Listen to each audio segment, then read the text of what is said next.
Bienvenue dans l'éveil du phénix, le podcast pour celles qui ont traversé des tempêtes, surmonté des épreuves et qui se demandent encore « et maintenant, j'en fais quoi ?» Ici, on parle transformation, résilience et renaissance. Parce que comprendre son passé, c'est une chose, mais le transformer en une vie vibrante, alignée et pleine de sens, c'en est une autre. Je suis Saïda, éveilleuse de Phénix, et je t'accompagne à déployer tes ailes pour que tu ne sois plus seulement survivante, mais bien pleinement vivante. Alors, prête à embraser ta métamorphose, c'est parti.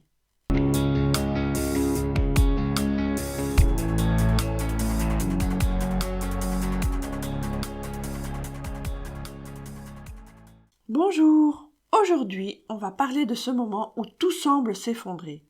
Et pourtant, quelque chose en nous résiste et cherche à renaître même.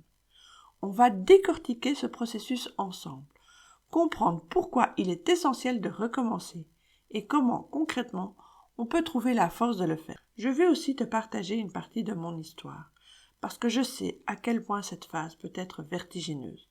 Désolée pour la voix éraillée, j'ai été un peu malade ces derniers jours. Les épreuves, une invitation à la transformation. Une épreuve, c'est ce moment où la vie bascule. Une perte, une rupture, un échec. On a toutes connu ces instants où tout semble s'effondrer autour de nous. Mais si on y regarde de plus près, ces moments, aussi durs soient-ils, sont souvent les plus transformateurs. On est bien d'accord. Au moment où on les vit, ça n'est pas du tout notre impression. Sur le coup, bien sûr, c'est le chaos, la douleur, l'incompréhension, le désespoir, la colère, la rage, l'impression que rien ne sera plus jamais pareil. Et en effet, rien ne sera plus jamais pareil. C'est là qu'intervient l'image du phénix, cet oiseau mythique qui, au lieu de s'accrocher à ce qui n'est plus, accepte de se consumer pour renaître différent. Et si nos épreuves étaient, elles aussi, une invitation à renaître différemment? Mais alors pourquoi est-ce si important de renaître? Pourquoi ne pas juste rester là où on est, à penser nos blessures? C'est ce que nous allons voir maintenant. Renaître, ce n'est pas oublier, ce n'est pas nier ce qui a été, c'est donner un sens à l'épreuve. Un sens à l'épreuve. Alors que moi, je te dis et je te répète régulièrement, arrête de chercher du sens à ce que tu as vécu. Arrête d'essayer de comprendre ce que tu as vécu. Tu l'as vécu, c'est là, ça fait partie de ton histoire, de ton parcours. Arrête de perdre ton temps, ton énergie à chercher à comprendre à tout prix. Et c'est là la nuance. Donner du sens à ce qui s'est passé ou donner du sens à ce que tu vas en faire. Quand on traverse quelque chose de difficile, on a souvent deux options. Rester bloqué dans le « pourquoi moi » ou chercher à transformer cette douleur en quelque chose de plus grand. Et c'est justement ce que Viktor Frankl, psychiatre et survivant des camps de concentration, a observé. Ceux qui trouvaient un sens à leur souffrance étaient plus résilients. Je m'explique. Dans son livre « Découvrir un sens à sa vie », Frankl disait justement « Celui qui a un pourquoi, qui le fait vivre, peut supporter presque n'importe quel comment. » Et si ton épreuve à toi te révélait un pourquoi plus profond? Je vais schématiser un exemple. Une personne qui fait un burn-out. Sur le moment, elle se sent brisée, à bout. Si elle parvient à prendre du recul, elle réalise que son travail ne lui correspondait plus, ou que c'est peut-être son environnement qui ne lui correspondait plus. Et du coup, là, plutôt que de rester engluée dans le « pourquoi moi », elle va transformer son épreuve en une opportunité à redéfinir ce qu'elle veut vraiment. Là, on comprend pourquoi renaître est essentiel. Mais je te vois venir. Concrètement, comment est-ce qu'on fait? Où trouve-t-on cette force quand on a l'impression de ne plus en avoir? Je ne vais pas te mentir. Renaître, ce n'est pas un bouton magique qu'on active. C'est un chemin, et parfois même un chemin de vie. Et sur ce chemin, il y a des peurs, des doutes, de la fatigue, un manque de confiance aussi. Et si je n'y arrive pas? Et si je me trompe encore? Et si je n'ai plus la force? Tout le monde passe par là.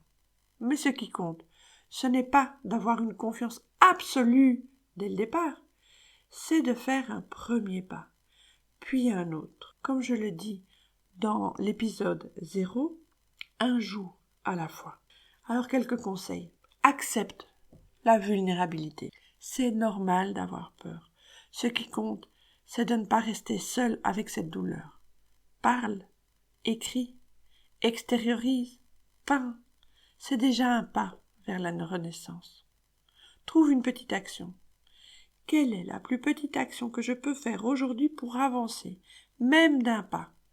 Ça peut être juste envoyer un message, ou aller marcher quelques minutes, ou respirer en conscience, ou simplement fermer les yeux, souffler et relâcher les épaules. Entoure-toi de modèles inspirants, Mandela, Malala ou d'autres encore, des personnes de ton entourage qui ont traversé l'impensable et qui sont là, debout. Moi, je me souviens du livre qui a déclenché tout ça. J'avais plus ou moins 15 ans. C'était le livre du Dalai Lama, Paix des âmes, paix des cœurs.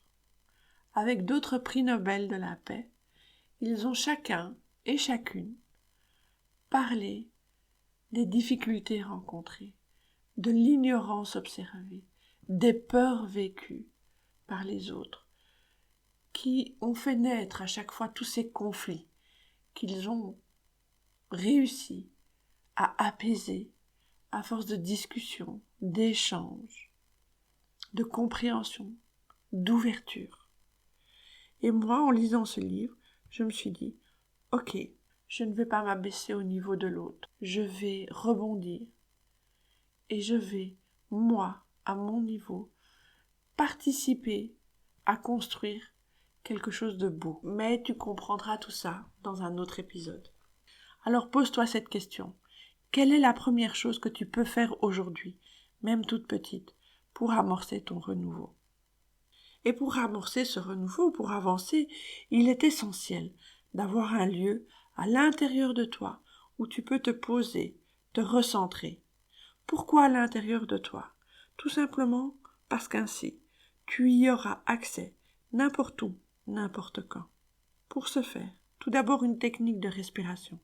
Je vais t'apprendre ou rappeler à ton bon souvenir un exercice simple de respiration que l'on appelle la respiration en carré. Tu inspires sur 4 temps, tu retiens ton souffle sur 4 temps, tu expires sur 4 temps et tu restes à nouveau en apnée sur 4 temps. Tu répètes cela 3 à 5 fois pour retrouver un ancrage, pour diminuer l'adrénaline dans ton corps et pour te calmer. Ensuite, repense à cet espace ressource que nous allons ancrer en toi maintenant avec une visualisation guidée. Ferme les yeux et respire profondément. Il y a un pont devant toi. Tu le traverses et tu arrives dans un endroit qui t'apaise. Tu ne sais pas pourquoi, mais il t'apaise. Ça peut être un endroit de la nature, un endroit réel, imaginaire. Afin d'ancrer cet endroit en toi, fais participer tes 5 sens. La vue. Que vois-tu? La nature, la montagne, la mer, la ville, un parc, le jardin. Que sens-tu? L'herbe mouillée, le parfum iodé de la mer, l'air vivifiant de la montagne, les fleurs du jardin. Qu'entends-tu? Le bruit des vagues, le vent qui danse dans les arbres, les oiseaux qui chantent. Que touches-tu? Est-ce que c'est chaud? Est-ce que c'est froid? Sur ta peau, est-ce que c'est la brise? Est-ce que c'est la chaleur du soleil? Fais participer tes 5 sens pour pouvoir ensuite immédiatement te souvenir et te retrouver dans cet endroit ressource, cet endroit qui devient ton refuge et où tu pourras revenir chaque fois que tu en auras besoin. Une des toutes premières fois où je me suis posé la question du pourquoi. Pourquoi moi? C'est lorsque j'ai été abusée par le frère de mon père. Tu constateras qu'aujourd'hui encore, je mets un maximum de distance avec cette personne dans la manière de décrire le lien qui existe. Mais je développerai ce sujet-là lors d'un prochain épisode. Et donc j'avais cette question lancinante en tête. Pourquoi? Pourquoi moi? Mais qu'est-ce que j'ai fait au bon Dieu? Et puis je me suis dit, ce n'est pas possible que la vie ne se résume qu'à ça. Cela n'a pas de sens. Ma vie ne peut pas N'être que ça. Bon sang de bonsoir, je n'en suis qu'au début, et si tout va bien, j'en ai encore plus ou moins pour 65 ans devant moi. Et j'avais toujours cette image en tête, une bougie dans la pénombre, rien d'autre, une bougie blanche et la flamme qui vacille certes, mais qui refuse de s'éteindre. Et bon sang de bonsoir, là aussi, combien de fois je l'ai maudite cette flamme qui refusait de s'éteindre, parce qu'il m'est arrivé à de nombreuses reprises de vouloir tout laisser tomber, de vouloir baisser les bras, de vouloir juste m'enterrer dans un trou et de ne plus faire partie de ce monde. Mais la flamme, elle, que nenni, elle a continué de rayonner, la flamme, le feu du phénix. C'est certainement à ce moment-là que l'image du phénix est née dans mon esprit, et depuis, il continue de m'accompagner, car des épreuves j'en ai vécu d'autres, et je te partagerai les compréhensions que j'en ai retirées. Alors, renaître après une épreuve, c'est un choix. Ce n'est pas nier à nouveau, je le répète, ce qui nous est arrivé, mais c'est surtout décider que ce n'est pas cela qui va nous définir.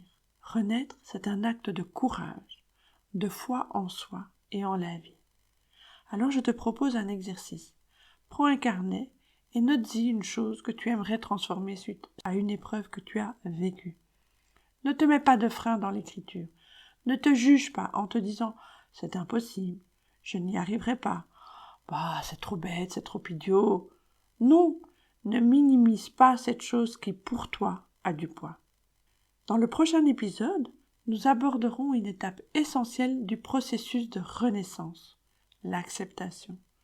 Comment cesser de lutter contre ce qui est arrivé? Comment voir nos cendres, non pas comme une fin, mais comme un terreau fertile pour la suite? Je te partagerai une partie de mon histoire à nouveau et des clés, quelques-unes, pour transformer la honte et la douleur en force intérieure. Si cet épisode t'a touché, partage-le. Parle-en autour de toi. Laisse-moi un message et rejoins-moi ici, sur Instagram, sur Facebook, sur LinkedIn, pour qu'on puisse continuer la discussion. J'ai hâte de lire tes retours. C'est tout pour aujourd'hui. Tu n'es pas seul.